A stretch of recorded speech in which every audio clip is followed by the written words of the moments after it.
মাননীয় প্রধানমন্ত্রী এটা বাংলাদেশের গর্ব শুধু না, তিনি বিশ্বের গর্বে রূপান্তরিত হতে চলেছেন এবং ইতিমধ্যে হয়েছেন। যারা সিনিয়র আছে, আমি যদি সাথে ছবি তুললে আমি কিন্তু মহান কোনো নেতা হব না।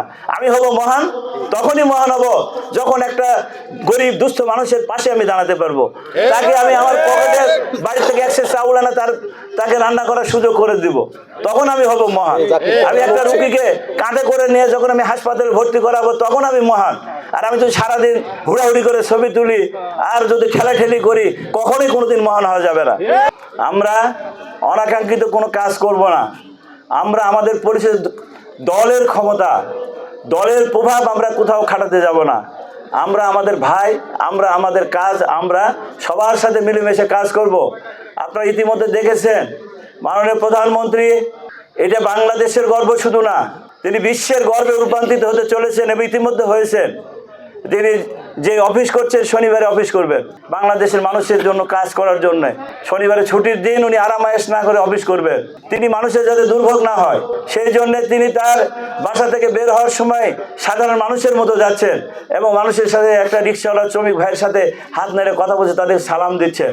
এই মানুষটি তিনি তার পিতার মাথার ছবির পরিবর্তে তার মাথার উপরে লা ইলাহা ইল্লাল্লাহু মুহাম্মাদুর রাসূলুল্লাহ কালেমা লাগাইছে, দেখছেন আপনারা?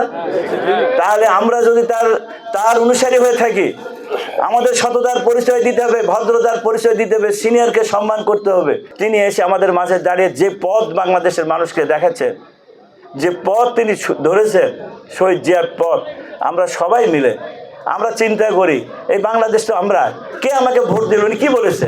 বলেছে আমি প্রধানমন্ত্রী, আমাকে যারা ভোট দিয়েছে এবং যারা দেয়নি তাদের প্রধানমন্ত্রী, ঠিক না বেঠিক? আমরা কি এখন এমপি হয়েছে কার? এমপি হয়েছে ভোট দিয়েছে তারও এমপি, যে দেয়নি তারও এমপি, সবার এমপি। আমি এইভাবেই থাকতে চাই, কিন্তু এইভাবে আমার জীবন পরিচালনা করে আমি নিজেও ব্যক্তিগতভাবে অভ্যস্ত। আমি চাই যে আমরা সেই রাজনীতি করি, যে রাজনীতি মেহনতি মানুষের রাজনীতি, যে রাজনীতি শ্রমিকের রাজনীতি, যে রাজনীতি একজন আলেমের রাজনীতি, যে রাজনীতি সাধারণ মানুষের রাজনীতি।